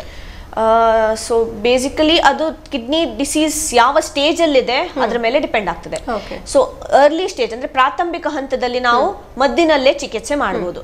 ಬಟ್ ಏನಂದ್ರೆ ಒಮ್ಮೆ ಕಿಡ್ನಿ ಅಂದ್ರೆ ದೀರ್ಘಕಾಲಿಕ ಕಿಡ್ನಿ ಸಮಸ್ಯೆ ಬಂದ್ರೆ ಅದನ್ನ ರಿವರ್ಸ್ ಮಾಡ್ಲಿಕ್ಕೆ ಆಗುದಿಲ್ಲ. ಸೊ ಅದು ಮುಂದೆ ಹೋಗದಂತೆ ನಾವು ತಡೆಗಟ್ಟಬಹುದು. ಸೊ ಅದಕ್ಕೆ ನಾವು ಮೇನ್ಲಿ ಬ್ಲಡ್ ಪ್ರೆಷರ್ ಕಂಟ್ರೋಲ್ ಮತ್ತೆ ಶುಗರ್ ಕಂಟ್ರೋಲ್, ರಕ್ತದೊತ್ತಡ ಮತ್ತು ಸಕ್ಕರೆ ಅಂಶನ ಕಂಟ್ರೋಲ್ ಅಲ್ಲಿ ಇಟ್ಕೊಳ್ಬೇಕು. ಅದು ಬಿಟ್ರೆ ರಾಸ್ ಬ್ಲಾಕೇಡ್ ಅಂದ್ರೆ ರೆನಿನ್ ಆಂಜಿಯೋಟೆನ್ಸಿನ್ ಸಿಸ್ಟಮ್, ಅದು ಬ್ಲಾಕ್ ಮಾಡ್ಲಿಕ್ಕೆ ನಮ್ದು ಕೆಲವು ಟ್ಯಾಬ್ಲೆಟ್ಸ್ ಇದೆ. ಸೊ ಅದನ್ನೆಲ್ಲ ತಗೊಳ್ಬಹುದು. ಇದೆಲ್ಲ ಆರಂಭಿಕ ಹಂತದಲ್ಲಿ. ಕೊನೆಯ ಹಂತದಲ್ಲಿ ಕಿಡ್ನಿ ಸಮಸ್ಯೆ ಬಂದ್ರೆ ಅವರಿಗೆ ಮೇನ್ಲಿ 2 ಆಪ್ಷನ್ಸ್ ಇರ್ತದೆ. ಪ್ರಥಮವಾಗಿ ಕಿಡ್ನಿ ಕಸಿ ಅಂದ್ರೆ ಕಿಡ್ನಿ ಟ್ರಾನ್ಸ್ಪ್ಲಾಂಟ್. ಸೊ ದಾನಿ ಅಂತ ಇರ್ತಾರೆ, ಅಂದ್ರೆ ಯಾರು ನಮ್ಮ ಕಿಡ್ನಿಯನ್ನು ಕೊಡುವವರು. ಸೊ ಅವರನ್ನ ತಪಾಸಣೆ ಮಾಡಿ ಅವರ ಕಿಡ್ನಿ ನಾರ್ಮಲ್ ಇದ್ರೆ ಆ ನಾರ್ಮಲ್ ಕಿಡ್ನಿಯನ್ನ ತೆಗೆದು ರೋಗಿಗಳಲ್ಲಿ ಶಸ್ತ್ರಚಿಕಿತ್ಸೆ ಮೂಲಕ ಹಾಕ್ತೇವೆ. ಸೊ ಆ ಕಿಡ್ನಿಯು ರೋಗಿಯಲ್ಲಿ ಫಂಕ್ಷನ್ ಮಾಡ್ಲಿಕ್ಕೆ ಸ್ಟಾರ್ಟ್ ಆಗ್ತದೆ. ಸೊ ಈ ಕಿಡ್ನಿ ಕಸಿಯ ಅಡ್ವಾಂಟೇಜ್ ಏನ್ ಹೇಳಿದ್ರೆ ಇದರಲ್ಲಿ ನಾರ್ಮಲ್ ಲೈಫ್ ಸ್ಟೈಲ್ ನ ನಾವು ಇದು ಮಾಡ್ಬೋದು. ಒನ್ಸ್ ಕಿಡ್ನಿ ಟ್ರಾನ್ಸ್ಪ್ಲಾಂಟ್ ಆದ್ಮೇಲೆ normal life style, normal reproduction. So it is almost like a normal life. So in case ನಮ್ಗೆ ಕಿಡ್ನಿ ಕಸಿ ಮಾಡ್ಲಿಕ್ಕೆ ಆಗ್ಲಿಲ್ಲ, ಸೊ ನೆಕ್ಸ್ಟ್ ಆಪ್ಷನ್ ಇರೋದು ಡಯಾಲಿಸಿಸ್. ಸೊ ಡಯಾಲಿಸಿಸ್ ಅಂದ್ರೆ ರಕ್ತ ಶುದ್ಧೀಕರಣ. ಅಂದ್ರೆ ನಮ್ಮ ರಕ್ತದಲ್ಲಿರುವ ಕಲ್ಮಶಗಳನ್ನು ನಾವು ಕಿಡ್ನಿ ಆಕ್ಚುಲಿ ಫಿಲ್ಟರ್ ಮಾಡಬೇಕು, ಬಟ್ ಕಿಡ್ನಿ ಏನು ಕೆಲಸ ಮಾಡ್ತಾ ಇಲ್ಲ. ಸೊ ಅದನ್ನ ಬೇರೆ ರೀತಿಯಿಂದ ನಾವು ಫಿಲ್ಟರ್ ಮಾಡಿ ಅದನ್ನ ವಾಪಸ್ ಮನುಷ್ಯನ ಬಾಡಿಯಲ್ಲಿ ಕಳಿಸೋದು. ಸೊ ಇದು 2 ತರದಿದೆ, ಹೀಮೋಡಯಾಲಿಸಿಸ್ ಹಾಗೂ ಪೆರಿಟೋನಿಯಲ್ ಡಯಾಲಿಸಿಸ್. ಸೊ ಹೀಮೋಡಯಾಲಿಸಿಸ್ ಅಂದ್ರೆ ಒಂದು ಡಯಲೈಸರ್ ಅಂತ ಇರ್ತದೆ. ಸೊ ಆ ಡಯಲೈಸರ್ ನಮ್ಮ ರಕ್ತವನ್ನ ಫಿಲ್ಟರ್ ಮಾಡ್ತದೆ. ಅಂದ್ರೆ ಒಂದು ಮೆಷಿನ್ ಇರ್ತದೆ ಹೊರಗಡೆ, ಒಂದು ಆಕ್ಸೆಸ್ ಇರ್ತದೆ, ಇದರ ಇಲ್ಲಿ ಲೈನ್ಸ್ ಇರ್ತದೆ, ಇಲ್ಲ ಫಿಸ್ಟುಲಾ ಇರ್ತದೆ. ಅದರ ಮೂಲಕ ರಕ್ತವನ್ನ ಆಚೆ ತೆಗೆದು ಆ ಮೆಷಿನ್ ನಲ್ಲಿ ಫಿಲ್ಟರ್ ಮಾಡಿ ಫಿಲ್ಟರ್ ಆದ ರಕ್ತವನ್ನ ವಾಪಸ್ ಕಳಿಸೋದು. ಇದು ವಾರಕ್ಕೆ 2 ಇಲ್ಲ 3 ಸರ್ತಿ ಮಾಡ್ಬೇಕಾಗುತ್ತೆ ಕಂಪಲ್ಸರಿ. ಇದು ಅಲ್ಲದೆ ಇನ್ನೊಂದು ಪೆರಿಟೋನಿಯಲ್ ಡಯಾಲಿಸಿಸ್ ಅಂತ ಇರ್ತದೆ. ಅಂದ್ರೆ ನಮ್ಮ ಹೊಟ್ಟೆಯಲ್ಲೇ ಒಂದು ಪೆರಿಟೋನಿಯಲ್ ಮೆಂಬರೇನ್ ಅಂತ ಒಂದಿದೆ.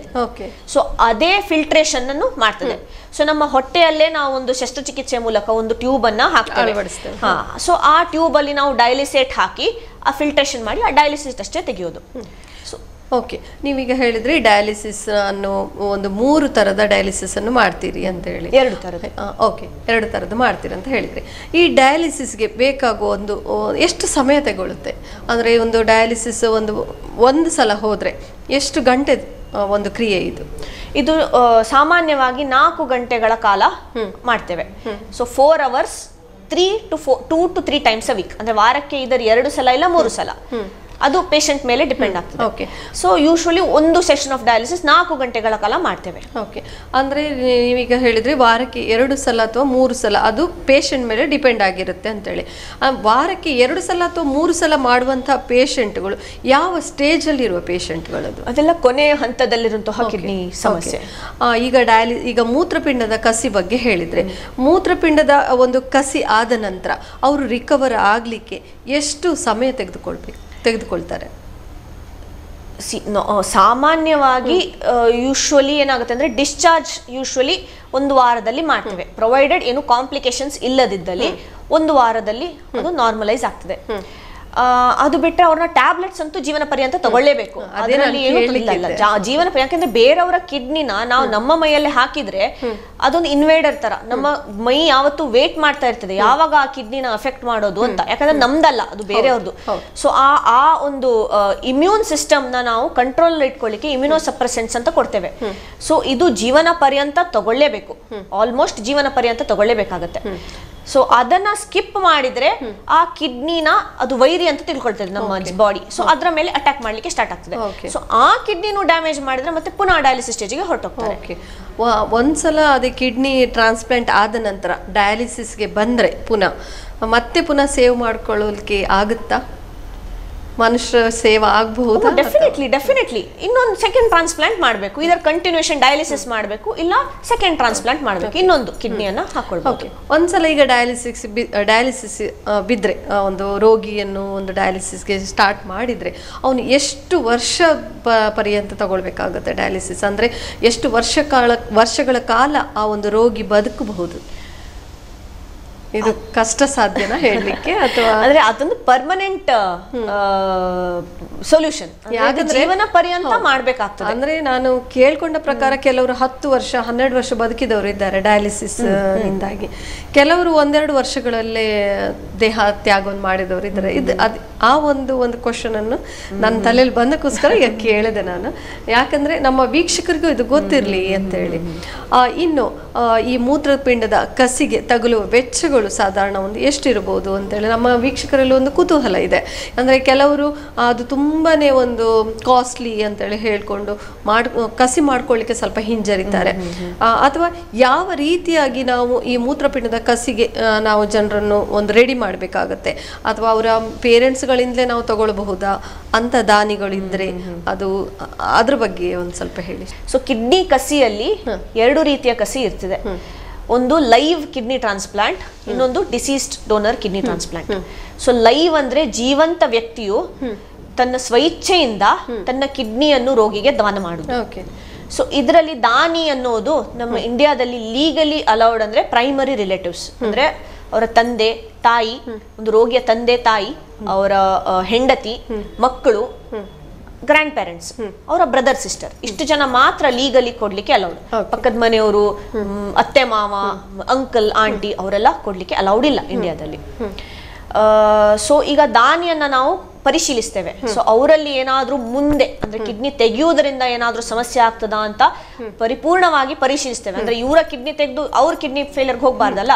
ಸೊ ಅದನ್ನೆಲ್ಲ ಮುಂಜಾಗ್ರತೆ ವಹಿಸಿ ಸೊ ಫಿಟ್ ಡೋನರ್ ನಾವು ಸಿಲೆಕ್ಟ್ ಮಾಡಿ ಮ್ಯಾಚ್ ಮಾಡ್ತೇವೆ. ಅಂದ್ರೆ ಆ ಕಿಡ್ನಿ ಈ ಪೇಷಂಟ್ ಅಲ್ಲಿ ಇರ್ತದಾ ಅಂತ, ಇರುವ ಸಂಭಾವನೆ ಇದೆಯಾ ಅಂತ. ಸೊ ಅದು ಮ್ಯಾಚಿಂಗ್ ಮಾಡಿ ಮ್ಯಾಚ್ಡ್ ಡೋನರ್ಸ್ ನ ಶಸ್ತ್ರಚಿಕಿತ್ಸೆಗೆ ಒಳಗಾಗ್ತದೆ. ಯಾವ ರೀತಿಯಾಗಿ ಮ್ಯಾಚ್ ಮಾಡ್ತೀರಿ? ಅಂದ್ರೆ ಅವರ ಟಿಶ್ಯೂಸ್ಗಳು ಅದು ಬ್ಲಡ್ ಅಲ್ಲೇ ಮಾಡ್ತೇವೆ, ಅದು ಕ್ರಾಸ್ ಮ್ಯಾಚ್ ಅಂತ ಹೇಳ್ತೇವೆ.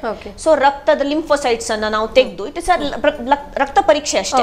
ಸೊ ಇವರ ರಕ್ತ ಅವರ ರಕ್ತ ತೆಗೆದು ಅದನ್ನ ಕ್ರಾಸ್ ಮ್ಯಾಚ್ ಮಾಡ್ತೇವೆ. ಸೊ ಇವರ ರಕ್ತ ಕಣಗಳು ಅವರ ರಕ್ತದಲ್ಲಿ ಇರ್ತದ, ಅದನ್ನು ಸರ್ವೈವ್ ಮಾಡ್ತದ, ಇಲ್ಲ ಅದನ್ನ ತುಂಬಾ ಅಟ್ಯಾಕ್ ಮಾಡ್ತದ, ಅದನ್ನ ಕ್ರಾಸ್ ಮ್ಯಾಚಿಂಗ್ ಅಂತ ಹೇಳ್ತೇವೆ. ಸೊ ಕ್ರಾಸ್ ಮ್ಯಾಚಿಂಗ್ ಕಂಪ್ಯಾಟಿಬಲ್ ಕಿಡ್ನಿನ ತೆಗೆದು ದಾನಿಯಿಂದ ನಾವು ರೋಗಿಗಳಿಗೆ ಶಸ್ತ್ರಚಿಕಿತ್ಸೆ ಮೂಲಕ ಹಾಕ್ತೇವೆ. ನೆಕ್ಸ್ಟ್ ಇಮ್ಯುನೋಸಪ್ರೆಷನ್, ಎರಡನೇದಾಗಿ ಇಮ್ಯುನೋಸಪ್ರೆಷನ್ ಅಂದ್ರೆ ನಾನು ಆವಾಗ ಹೇಳಿದಾಗೆ ನಮ್ಮ ಬಾಡಿ ಆ ಕಿಡ್ನಿನ ರಿಜೆಕ್ಟ್ ಮಾಡದೇ ಇರುವಂತಹ ನಮ್ಮ ಇಮ್ಯೂನ್ ಸಿಸ್ಟಮ್ಸ್ ನ ಕಂಟ್ರೋಲ್ ಅಲ್ಲಿರುವಾಗೆ ಆ ಇಮ್ಯುನೋಸಪ್ರೆಸಿವ್ ಡ್ರಗ್ಸ್ ನ ತಗೊಳ್ಬೇಕು. ಸೊ ಅದು ಎರಡನೇದು. ಸೊ ಎರಡನೇ ತರದ ಕಿಡ್ನಿ ಟ್ರಾನ್ಸ್ಪ್ಲಾಂಟ್ ಅಂದ್ರೆ ಡಿಸೀಸ್ ಡೋನರ್. ಈಗ ಕೆಲವರಿಗೆ ಯಾರು ರಿಲೇಟಿವ್ಸ್ ಇರುವುದಿಲ್ಲ ಅಲ್ಲ, ಆರ್ ರಿಲೇಟಿವ್ಸ್ ವಿಲ್ಲಿಂಗ್ ಇರುವುದಿಲ್ಲ ಕೊಡ್ಲಿಕ್ಕೆ ಕಿಡ್ನಿ, ಬ್ಲಡ್ ಗ್ರೂಪ್ ಕಂಪ್ಯಾಟಿಬಲ್ ಇರುವುದಿಲ್ಲ, ಅವ್ರು ಬೇರೆ ಏನಾದ್ರೂ ಕಾರಣದಿಂದ ಯಾರು ಲೈವ್ ಡೋನರಿಗೆ ರೆಡಿ ಇರುವುದಿಲ್ಲ. ಸೊ ಅವಾಗ ಏನ್ ಮಾಡ್ತೇವೆ, ಜೀವ ಸಾರ್ಥಕತೆ ಅಂತ ಒಂದು ಆರ್ಗನೈಸೇಷನ್ ಇದೆ ಬ್ಯಾಂಗ್ಳೂರಲ್ಲಿ. ಸೊ ಅದ್ರಲ್ಲಿ ನಾವು ಹೋಗಿ ನಮ್ಮ ಹೆಸರನ್ನ ನೋಂದಣಿ ಮಾಡಬೇಕು, ಈ ತರ ನಾವು ಇದೇವೆ ಅಂತ. ಸೊ ಅಲ್ಲಿ ಒಂದು ಲಿಸ್ಟ್ ಇದೆ. ಸೊ ಆ ಲಿಸ್ಟ್ ಬಗ್ಗೆ ಯಾರಾದ್ರೂ ಆಕ್ಸಿಡೆಂಟ್ ಇಲ್ಲ ಬೇರೆ ಏನಾದ್ರೂ ಕಾಯಿಲೆಯಿಂದ ಎಕ್ಸ್ಪೈರ್ಡ್ ಆಗ್ತಾರೆ, ಸೊ ಅವರ ರಿಲೇಟಿವ್ಸ್ ರೆಡಿ ಇರ್ತಾರೆ ಆರ್ಗನ್ ಡೊನೇಷನ್ಗೆ. ಸೊ ಆ ಆರ್ಗನ್ ನ ಆ ಲಿಸ್ಟ್ ಪ್ರಕಾರ ಇದು ಡಿಸೀಸ್ ಡೋನರ್ ಅಂತ ಹೇಳ್ತೇವೆ. ಅಂದ್ರೆ ಸತ್ತ ವ್ಯಕ್ತಿಯ ಅಂಗಾಂಗಗಳನ್ನ ರೋಗಿಗಳಿಗೆ ಟ್ರಾನ್ಸ್ಫರ್ ಮಾಡ್ಕೊಳ್ಳೋದು. ಸೊ ಅದು ಡಿಸೀಸ್ ಡೋನರ್ ಟ್ರಾನ್ಸ್ಪ್ಲಾಂಟ್. ಸೊ ಈ ಎರಡು ತರದ ಕಿಡ್ನಿ ಕಸಿ ಚಿಕಿತ್ಸೆ ಇದೆ. ಓಕೆ, ಈಗ ನೀವು ಹೇಳಿದ್ರೆ ಸೆಕೆಂಡ್ ಟೈಪ್ ಅಂತ ಹೇಳಿದ್ರಿ, ಅಂದ್ರೆ ಯಾರಾದ್ರೂ ಒಂದು ಸತ್ರೆ ಅವರ ದಾನ ಮಾಡಿದ್ರೆ ಅದನ್ನು ರೋಗಿಗೆ ಟ್ರಾನ್ಸ್ಪ್ಲಾಂಟ್ ಮಾಡೋದು. ಬಟ್ ಅದಕ್ಕೂ ನೀವು ಒಂದು ಎಕ್ಸಾಮಿನೇಷನ್ ಮಾಡ್ತೀರಾ, ಅದು ಮ್ಯಾಚ್ ಆಗುತ್ತಾ ಇಲ್ವಾ ಅಂತ, ಅಥವಾ ಅದು ಯಾವ ರೀತಿ? ಡೆಫಿನೆಟ್ಲಿ ಹೌದು. ಅಂದ್ರೆ ಸತ್ತದಂದ್ರೆ ಇದು ಬ್ರೈನ್ ಡೆಡ್ ಅಂತ ಹೇಳ್ತೇವೆ. It's not dead, it is brain dead. Brain dead ಅಂದ್ರೆ ಅದು ಬ್ರೈನ್ ಏನು ಕೆಲಸ ಮಾಡ್ತಾ ಇಲ್ಲ. ಸೊ ನಮ್ಮ ಪ್ರತಿಯೊಂದು ಆರ್ಗನ್ಸ್ ಫಂಕ್ಷನಿಂಗ್ ಗೆ ಬ್ರೈನ್ ಅಗತ್ಯ. ಬ್ರೈನ್ ಫಂಕ್ಷನ್ ಆಗದಿದ್ದ person is brain dead. So ಅವ್ರದ್ದು ಉಳಿದ ಆರ್ಗನ್ಸ್ ಎಲ್ಲ ಕೆಲಸ ಮಾಡ್ತಾ ಇರ್ತದೆ. ಸೊ ಅಂತಹ ವ್ಯಕ್ತಿಯನ್ನ ಮಾತ್ರ ನಾವು ಸೆಲೆಕ್ಟ್ ಮಾಡ್ತೇವೆ. ಅವರ ರಕ್ತವನ್ನ ನಾವು ತೆಗೆದು ರೋಗಿಗಳ, ಈಗ ಲಿಸ್ಟ್ ಅಲ್ಲಿ 5 ಜನ ಇಲ್ಲ 6 ಜನ ಇರ್ತೇವೆ, 6 ಜನದ ರೋಗಿಗಳ ರಕ್ತಕ್ಕೆ ಮ್ಯಾಚ್ ಮಾಡ್ತೇವೆ. ಅದರಲ್ಲಿ ಯಾರಿಗೆ ಆ ಕಿಡ್ನಿ ಮ್ಯಾಚ್ ಆಗ್ತದೆ ಅವರಿಗಷ್ಟೇ ಸಿಗುತ್ತೆ. ಇನ್ನು ಈ ಟ್ರಾನ್ಸ್ಪ್ಲಾಂಟ್ ಆದ ನಂತರ ಫಸ್ಟಿಗೆ ಓಕೆ ಎಲ್ಲರೂ ಸರಿಯಾಗಿದೆ, ಎಲ್ಲವೂ ಒಂದು ಆಪರೇಷನ್ ಆದ ನಂತರ ಒಂದು ವರ್ಷ ಸರಿಯಾಗಿರ್ತಾನೆ, ಅದರ ನಂತರ ರೋಗಿಗೆ ಏನಾದರೂ ರಿವರ್ಸ್ ಆಗುವಂಥದ್ದು ಏನಾದರೂ ಇರುತ್ತಾ? ಸೊ ಇದು ಏನಾಗ್ತದೆ ಅಂದ್ರೆ ಕಿಡ್ನಿ ಟ್ರಾನ್ಸ್ಪ್ಲಾಂಟ್ ಮಾಡೋದ್ರಿಗೆ ಇಮ್ಯುನೋಸಪ್ರೆಷನ್ ತುಂಬಾ ಮುಖ್ಯ. ಆ ಮಾತ್ರೆಗಳು ನೀವು ಸ್ಕಿಪ್ ಮಾಡಿದಲ್ಲಿ ಇಮಿಡಿಯೇಟ್ ಎಫೆಕ್ಟ್ ಏನು ಬರುವುದಿಲ್ಲ. ಸೊ ಏನಾಗ್ತದೆ, ಮೋಸ್ಟ್ ಆಫ್ ದ ಕೇಸಸ್ ಈ ರಿಜೆಕ್ಷನ್ ಆಗೋದು due to non compliance. So ಏನಾಗ ಒಂದ್ ದಿವಸ ಏನೋ ಮಿಸ್ ಆಗುತ್ತೆ ಮಾತ್ರೆ, ಬಟ್ ನೆಕ್ಸ್ಟ್ ಡೇ ಅವ್ರಿಗೆ ರಿಯಲೈಸ್ ಆಗುತ್ತೆ ಮಾತ್ರೆ ಮಿಸ್ ಆಗಿದೆ ಅಂತ, ಬಟ್ ಅವ್ರಿಗೇನು ಎಫೆಕ್ಟ್ ಇರುವುದಿಲ್ಲ. ಸೊ ಅವ್ರು ಅನ್ಕೊಳ್ತಾರೆ ಓಕೆ ಲೈಟ್ ಆಗಿ ತಗೊಳ್ತಾರೆ. So as N when miss ಆಗ್ತಾ ಇರ್ತದೆ. ಸೊ ಸ್ಲೋಲಿ ನೋಡುವಾಗ ಮತ್ತೆ ಸಿಂಪ್ಟಮ್ ಸ್ಟಾರ್ಟ್ ಆಗ್ತದೆ, ಕಾಲೂತ, ಮತ್ತೆ ನೋಡುವಾಗ ಕ್ರಿಯಾಟಿನಿನ್ ಜಾಸ್ತಿ ಇರುತ್ತೆ. ಸೊ ಕಂಪ್ಲೈಂಟ್ ಆಗಿದ್ರೆ ಜನರಲಿ ಕಿಡ್ನಿ ಚೆನ್ನಾಗಿ ಉಳಿತದೆ, ಬಟ್ ಇನ್ಫೆಕ್ಷನ್ ರಿಸ್ಕ್ ಡೆಫಿನೆಟ್ಲಿ ಇರ್ತದೆ. ಇನ್ನು ಈ ಡಯಾಬಿಟೀಸ್ ಕಿಡ್ನಿಯನ್ನು ಎಫೆಕ್ಟ್ ಮಾಡಿದಾಗ ಮೈಯಲ್ಲಿ ನೀರು ತುಂಬಿಕೊಳ್ಳುವಂಥದ್ದು ಆ ರೀತಿದೇನಾದ್ರೂ ಲಕ್ಷಣಗಳು ಕಂಡು ಬರುತ್ತಾ? ಹೌದು ಹೌದು. ಇನಿಷಿಯಲಿ ಸ್ಟಾರ್ಟಿಂಗ್ ಸ್ಟೇಜ್ ಅಲ್ಲಿ ಯೂಶುವಲಿ ಕಣ್ಣು ಸುತ್ತ ನೀರು ತುಂಬಿರುತ್ತೆ, ಕಾಲಲ್ಲಿ ನೀರು ತುಂಬಿರುತ್ತೆ. ಮತ್ತೆ ಪ್ರೋಟೀನ್ ಅಂಶ ಜಾಸ್ತಿ ಹೋದಾಗ ಇಡೀ ಮೈಯಲ್ಲಿ ನೀರು ತುಂಬಿಕೊಳ್ತೆ. ಹಾಗೂ ಎಂಡ್ ಸ್ಟೇಜ್ ರಿನಲ್ ಡಿಸೀಸ್ ಅಂತ ಹೇಳ್ತೇವೆ, ಅಂದ್ರೆ ಕ್ರಿಯಾಟಿನಿನ್ ತುಂಬಾ ಜಾಸ್ತಿ ಆಗಿ ಕಿಡ್ನಿ ಯೂರಿನ್ ನ ಪ್ರೊಡ್ಯೂಸ್ ಮಾಡ್ಲಿಕ್ಕೆ ಆಗುದಿಲ್ಲ. ಆ ಸ್ಟೇಜ್ಗೆ ಬಂದಾಗ ಇಡೀ ಮೈಯಲ್ಲಿ ಊತ ಬರುತ್ತೆ ಡೆಫಿನೆಟ್ಲಿ. ಇನ್ನು ಆಗ್ಲೇ ನಾನು ಕೇಳಿದ ಹಾಗೆ ಈ ಒಂದು ಪ್ರೋಸೆಸ್ ಅಂದ್ರೆ ಒಂದು ಕಿಡ್ನಿ ಟ್ರಾನ್ಸ್ಪ್ಲಾಂಟ್ ಇದಕ್ಕೆ ಶಸ್ತ್ರಚಿಕಿತ್ಸೆಗೆ ಸಾಧಾರಣವಾಗಿ ಒಂದು ಎಷ್ಟು ಖರ್ಚಾಗಬಹುದು? ಅದು depends from hospital to hospital. So but approximately 5 ರಿಂದ 10 ಲಕ್ಷ ರೂಪಾಯಿ ಆಗ್ಬೋದು. ಓಕೆ. ಇನ್ನು ಈ ಮಾತ್ರೆಗಳು ನೀವು ಮೂತ್ರಪಿಂಡದ ಕಸಿ ಆದ ನಂತರ ಲೈಫ್ ಟೈಮ್ ನೀವು ಮಾತ್ರೆಗಳನ್ನು ತಗೊಳ್ಬೇಕು ಅಂತ ಹೇಳಿ, ಇದರಿಂದ ಏನಾದ್ರು ಸೈಡ್ ಇಫೆಕ್ಟ್ಸ್ ಬರುವಂಥ ಚಾನ್ಸಸ್ ಏನಾದರೂ ಇರುತ್ತಾ, ಅಥವಾ ಯಾವ ರೀತಿಯಾದ ಆಹಾರ ಕ್ರಮವನ್ನು ನಾವು ಬೆಳೆಸ್ಕೊಳ್ಬೇಕು, ಅಥವಾ ಅಂದರೆ ಕೆಲವರಿಗೆ ನಾನ್ ವೆಜ್ ಪ್ರಿಯರ್ ಇರ್ತಾರೆ, ಸೊ ಅದರಲ್ಲಿ ಪ್ರೋಟೀನ್ ಅಂಶಗಳು ಜಾಸ್ತಿ ಇರುತ್ತೆ, ಆ ರೀತಿದೇನಾದ್ರು ಫುಡ್ ಕಂಟ್ರೋಲ್ ಆ ರೀತಿದೇನಾದ್ರು ಮಾಡ್ಕೊಳ್ಬೇಕಾ? ಸೊ ನಾನು ಆವಾಗ ಹೇಳಿದಂತೆ ಟ್ರಾನ್ಸ್ಪ್ಲಾಂಟ್ ಮಾಡಿ ಆದ ನಂತರ ಆಲ್ಮೋಸ್ಟ್ ನಾರ್ಮಲ್ ಲೈಫ್ ಸ್ಟೈಲ್ ನಾವು ಲೀಡ್ ಮಾಡ್ಬೋದು. ಸೊ ಅದೊಂದು ಅಡ್ವಾಂಟೇಜ್ ಟ್ರಾನ್ಸ್ಪ್ಲಾಂಟ್ ಓವರ್ ಹಿಮೋಡಯಾಲಿಸಿಸ್. ಅಂದ್ರೆ ಡಯಾಲಿಸಿಸ್ ಪೇಷಂಟ್ಸ್ ಅಲ್ಲಿ ನಾವು ಸ್ವಲ್ಪ ರೆಸ್ಟ್ರಿಕ್ಷನ್ಸ್ ಇರ್ತದೆ, ಅಂದ್ರೆ ಸಾಲ್ಟ್ ರೆಸ್ಟ್ರಿಕ್ಷನ್, ಅಂದ್ರೆ ಉಪ್ಪು ಇಷ್ಟೇ ತಿನ್ಬೇಕು, ನಮಗೆ ನೀರು ಇಷ್ಟೇ ಕುಡಿಬೇಕು, ಯಾಕಂದ್ರೆ ತುಂಬಾ ನೀರು ಕುಡಿದ್ರೆ ಅದನ್ನ ತೆಗಿಲಿಕ್ಕೆ ಆಗುದಿಲ್ಲ ಡಯಾಲಿಸಿಸ್ ಮೂಲಕ. ಸೊ ತುಂಬಾ ರೆಸ್ಟ್ರಿಕ್ಷನ್ಸ್ ಇರ್ತದೆ. ಬಟ್ ಟ್ರಾನ್ಸ್ಪ್ಲಾಂಟ್ ಅಲ್ಲಿ ಅಂತದೇನು ರೆಸ್ಟ್ರಿಕ್ಷನ್ಸ್ ಆಸ್ ಸಚ್ ಇರುವುದಿಲ್ಲ. ಬಟ್ ನಮ್ಮ ಇಮ್ಯುನೋಸಪ್ರೆಷನ್ ಡ್ರಗ್ಸ್ ತಗೊಳ್ಳೋದ್ರಿಂದ ಇನ್ಫೆಕ್ಷನ್ ರಿಸ್ಕ್ ಜಾಸ್ತಿ ಇರುತ್ತೆ. ಸೊ ಆದ್ರಿಂದ ಅವ್ರು ಸ್ವಲ್ಪ ಜಾಗ್ರತೆ ವಹಿಸ್ಕೊಳ್ಬೇಕು. ಅಂದ್ರೆ ಮನೆಯಲ್ಲೇ ಮಾಡಿದ ಬಿಸಿ ಊಟ ಅದನ್ನ ತಿಂದ್ರೆ ಒಳ್ಳೇದು. ಮತ್ತೆ ಎಲ್ಲಿಗಾದ್ರೂ ಹೋಗುದಿದ್ರೆ ಇನ್ಫೆಕ್ಷನ್ ಇರುವ ಜನರಲ್ಲಿ ಕಾಂಟ್ಯಾಕ್ಟ್ ಆಗದೆ ನೋಡ್ಕೊಳ್ಬೇಕು. ಸೊ ಆ ತರ ಜಾಗ್ರತೆ ವಹಿಸ್ಕೊಳ್ಬೇಕು. ಓಕೆ. ಮ್ಯಾಮ್, ಇಷ್ಟೊತ್ತು ನೀವು ಚಿಕಿತ್ಸೆ ಬಗ್ಗೆ ಹೇಳಿದ್ರಿ. ಇನ್ನು ನಮ್ಮ ಒಂದು ಸಾಮಾನ್ಯ ಜನರಲ್ಲಿ ಕೆಲವೊಂದು ಮಿತ್ಸ್ ಆ್ಯಂಡ್ ಫ್ಯಾಕ್ಟ್ಸ್ ಅಂತೇಳಿ ಇರುತ್ತೆ. ಅಂದರೆ ಮೂಢನಂಬಿಕೆ ಇರ್ಬೋದು ಅವರಿಗೆ, ಇದು ಟ್ರಾನ್ಸ್ಪ್ಲಾಂಟ್ ಮಾಡಿಕೊಂಡ್ರೆ ಮುಂದೆ ಹೀಗಾಗ್ಬೋದು ಹಾಗಾಗ್ಬೋದು ಅಂತೇಳಿ ಇರುತ್ತೆ. ಸೊ ಕೆಲವರಲ್ಲಿ ಒಂದಿರುತ್ತೆ, ಡಯಾಬಿಟಿಸ್ ಪೇಷಂಟ್ ಇನ್ಸುಲಿನನ್ನು ತಗೊಳ್ಳೇಬೇಕಾ, ಎಲ್ಲರೂ ತಗೊಳ್ಬೇಕಾ ಅಂತೇಳಿ, ಇದ್ರ ಬಗ್ಗೆ ಏನು ಹೇಳ್ತೀರಾ? ಟೈಪ್ 1 ಡಯಾಬಿಟಿಸ್ ಅಂದ್ರೆ ಅದು ಇನ್ಸುಲಿನ್ ಅವಲಂಬಿತ ಡಯಾಬಿಟಿಸ್. ಸೊ ಆ ಒಂದು ಪರಿಸ್ಥಿತಿಯಲ್ಲಿ ಇನ್ಸುಲಿನ್ ಕಡ್ಡಾಯ. ಇನ್ಸುಲಿನ್ ಇಲ್ಲದೆ ಬೇರೇನೋ ಆಪ್ಷನ್ ಇರುವುದಿಲ್ಲ ಟೈಪ್ 1 ಡಯಾಬಿಟಿಸ್ ಅಲ್ಲಿ. ಟೈಪ್ 2 ಡಯಾಬಿಟಿಸ್ ಅಲ್ಲಿ ಪ್ರಾಥಮಿಕ ಹಂತದಲ್ಲಿ ನಾವು ಮದ್ದಿನಲ್ಲೇ ಅಂದ್ರೆ ಟ್ಯಾಬ್ಲೆಟ್ಸ್ ಮೂಲಕವೇ ನಾವು ಒಳ್ಳೆ ಕಂಟ್ರೋಲ್ ಅಲ್ಲಿ ತರಬಹುದು. ಬಟ್ ಕೆಲವರು ಏನಾಗ್ತದೆ, ಲಿಮಿಟೆಡ್ ನಂಬರ್ ಆಫ್ ಟ್ಯಾಬ್ಲೆಟ್ಸ್ ಕೊಟ್ಟಾದ್ಮೇಲೂ ಅವರ ಶುಗರ್ಸ್ ಕಂಟ್ರೋಲ್ ಅಲ್ಲಿ ಬರುವುದಿಲ್ಲ. ಆವಾಗ ನಾವು ಇನ್ಸುಲಿನ್ ನ ಅಳವಡಿಸ್ಕೊಳ್ತೇವೆ. ಒಂದ್ಸಲ ಇನ್ಸುಲಿನ್ ತಗೊಂಡ ನಂತರ ಅದನ್ನ ಸ್ಟಾಪ್ ಮಾಡಬಹುದಾ, ಅಂದ್ರೆ ಪುನಃ ಟ್ಯಾಬ್ಲೆಟ್ಗೆ ಬರುವಂತ ಚಾನ್ಸಸ್ ಇರುತ್ತಾ? ಅಂದ್ರೆ ಡಿಪೆಂಡ್ಸ್, ಅದು ಯಾವ ಕಾರಣಕ್ಕೆ ನಾವು ಇನ್ಸುಲಿನ್ ಸ್ಟಾರ್ಟ್ ಮಾಡಿದ್ದು ಅಂತ ಅದ್ರ ಮೇಲೆ ಡಿಪೆಂಡ್ ಆಗ್ತದೆ. ಅಂದ್ರೆ ಕೆಲವರಿಗೆ ಇನ್ಫೆಕ್ಷನ್ ಆಗ್ತದೆ, ಇಲ್ಲ ಬೇರೆ ಏನಾದ್ರೂ ಕಾರಣದಿಂದ ಹಾಸ್ಪಿಟಲೈಸ್ ಆಗುವಾಗ ಅವ್ರದ್ದು ಶುಗರ್ಸ್ ತುಂಬಾ ಜಾಸ್ತಿ ಆಗ್ತದೆ. ಅವಾಗ ನಾವು ತಾತ್ಕಾಲಿಕವಾಗಿ ಅಂದ್ರೆ ಒಂದು ಶುಗರ್ನ ಒಂದು ಇಮಿಡಿಯೇಟ್ ಕಂಟ್ರೋಲ್ಗೋಸ್ಕರ ಇನ್ಸುಲಿನ್ ಹಾಕ್ತೇವೆ. ಅದ್ರ ಜೊತೆ ಮಾತ್ರೆ ಕೂಡ ಓವರ್ಲ್ಯಾಪ್ ಮಾಡ್ತೇವೆ. ಸೊ ಮಾತ್ರೆಗಳ ಇಫೆಕ್ಟ್ ಬಂದ ನಂತರ ಶುಗರ್ ಕಂಟ್ರೋಲ್ ಅಲ್ಲಿ ಇದ್ರೆ ಇನ್ಸುಲಿನ್ ಡೆಫಿನೆಟ್ಲಿ ನಿಲ್ಬಹುದು. ಬಟ್ ಕೆಲವರಿಗೆ ಏನಾಗ್ತದೆ, ನಾವು 2, 3, 4 ಮಾತ್ರೆಗಳು ಹಾಕಿದ್ರು ಅವ್ರದ್ದು ಶುಗರ್ ಕಂಟ್ರೋಲ್ಗೆ ಬರುದಿಲ್ಲ. ಡಯಟ್ ಮಾಡಿದ್ರು ಅಂದ್ರೆ ಏನೋ ಒಂದು ರೀತಿ due to whatever reasons ಕಂಟ್ರೋಲ್ಗೆ ಬರುದಿಲ್ಲ. ಆವಾಗ ಹಾಕಿದ್ದ ಇನ್ಸುಲಿನ್ ಅದು ನಿಲ್ಸೋದು ಸ್ವಲ್ಪ ಕಷ್ಟ. ಇನ್ನು ಕೆಲವರು ಹೇಳ್ತಾರೆ, ಒಂದ್ಸಲ ಡಯಾಲಿಸಿಸ್ಗೆ ಹೋದ್ರೆ ಲೈಫ್ ಟೈಮ್ ಡಯಾಲಿಸಿಸ್ ಮಾಡಲೇಬೇಕು, ಅದಕ್ಕೋಸ್ಕರ ಅವ್ರು ಒಪ್ಪುದಿಲ್ಲ ಕೆಲವು ಪೇಷಂಟ್ಗಳ. ಇದ್ರ ಬಗ್ಗೆ ಏನು ಹೇಳ್ತೀರಾ? ಓಕೆ, ಸೊ ಡಯಾಲಿಸಿಸ್ ಅಂದ್ರೆ ಯಾವ ಕಾರಣಕ್ಕೆ ನಾವು ಡಯಾಲಿಸಿಸ್ ಚಾಲು ಮಾಡಿದ್ದೇವೆ ಅದ್ರ ಮೇಲೆ ಡಿಪೆಂಡ್ ಆಗ್ತದೆ. ಸೊ ಡಯಾಲಿಸಿಸ್ ಈಗ ಕೆಲವರಿಗೆ ತಾತ್ಕಾಲಿಕ ಕಿಡ್ನಿ ತೊಂದರೆ ಅಂದ್ರೆ ಅಕ್ಯೂಟ್ ಕಿಡ್ನಿ ಇಂಜುರಿ ಅಂತ ಹೇಳ್ತೇವೆ. ಇಲ್ಲ ಇಲಿ ಜ್ವರ ಬಂದದ್ರಿಂದ, ಇಲ್ಲ ಏನಾದ್ರೂ ತುಂಬಾ ಇನ್ಫೆಕ್ಷನ್ ಆಗಿ ಹೈಪೋಟೆನ್ಷನ್ ಆಗಿ ಏನಾದ್ರೂ ಕಾರಣಗಳಿಂದ ಕಿಡ್ನಿ ಡ್ಯಾಮೇಜ್ ಆದಲ್ಲಿ ಅವಾಗ ತಾತ್ಕಾಲಿಕ ಅಂದ್ರೆ ಕಿಡ್ನಿ ತಾತ್ಕಾಲಿಕವಾಗಿ ಕೆಲಸ ಮಾಡೋದಿಲ್ಲ. ಸೊ ಆ ತಾತ್ಕಾಲಿಕ ಸಮಯಕ್ಕೆ ನಾವು ಕಿಡ್ನಿನ ಸಪೋರ್ಟ್ ಮಾಡ್ಲಿಕ್ಕೆ ಡಯಾಲಿಸಿಸ್ ಸ್ಟಾರ್ಟ್ ಮಾಡ್ತೇವೆ. ಸೊ ಅದು ಅಕ್ಯೂಟ್ ಡಯಾಲಿಸಿಸ್. ಅದು ಯೂಶುವಲಿ ಏನೋ ಕಿಡ್ನಿ ನಾರ್ಮಲ್ ಆದ ತಕ್ಷಣ ಆ ಡಯಾಲಿಸಿಸ್ ನ ಸ್ಟಾಪ್ ಮಾಡ್ತೇವೆ. ವೆರಾಸ್ ಈವನ್ ನಮ್ಮ ದೀರ್ಘಕಾಲಿಕ ಕಿಡ್ನಿ ಸಮಸ್ಯೆ ಇದ್ದವರಲ್ಲೂ ಕೆಲವೊಮ್ಮೆ due to whatever reason acute on chronic kidney disease ಅಂತ ಹೇಳ್ತೇವೆ. ಅಂದ್ರೆ ತುಂಬಾ ಬೇದಿ ಇಲ್ಲ ನೀರು ಮೈಯಿಂದ ಹೋದ್ರೆ ಡಿಹೈಡ್ರೇಷನ್ ಆಗಿ ಸ್ವಲ್ಪ ಜಾಸ್ತಿ ಆಗ್ತದೆ ಕ್ರಿಯಾಟಿನಿನ್, ಇಲ್ಲ ಏನಾದ್ರೂ ಇನ್ಫೆಕ್ಷನ್ ಆಗಿ ಮೂತ್ರಪಿಂಡದು ಅವ್ರ ಬೇರೆ ಏನಾದ್ರೂ ಆರ್ಗನ್ ಸಿಸ್ಟಮ್ ಇದು ಇನ್ಫೆಕ್ಷನ್ ಆಗಿ ಆವಾಗ ತಾತ್ಕಾಲಿಕವಾಗಿ ಕಿಡ್ನಿ ಜಾಸ್ತಿ ಡ್ಯಾಮೇಜ್ ಆಗ್ತದೆ. ಸೊ ಆವಾಗ ಕೂಡ ನಾವು ತಾತ್ಕಾಲಿಕವಾಗಿ ಸ್ಟಾರ್ಟ್ ಮಾಡ್ತೇವೆ ಡಯಾಲಿಸಿಸ್. ಬಟ್ ಕಿಡ್ನಿ 100% ರಿಕವರಿ ಆಗುದಿಲ್ಲ, ಸಮ್ ಪಾಯಿಂಟ್ ರಿಕವರಿ ಆಗ್ತದೆ.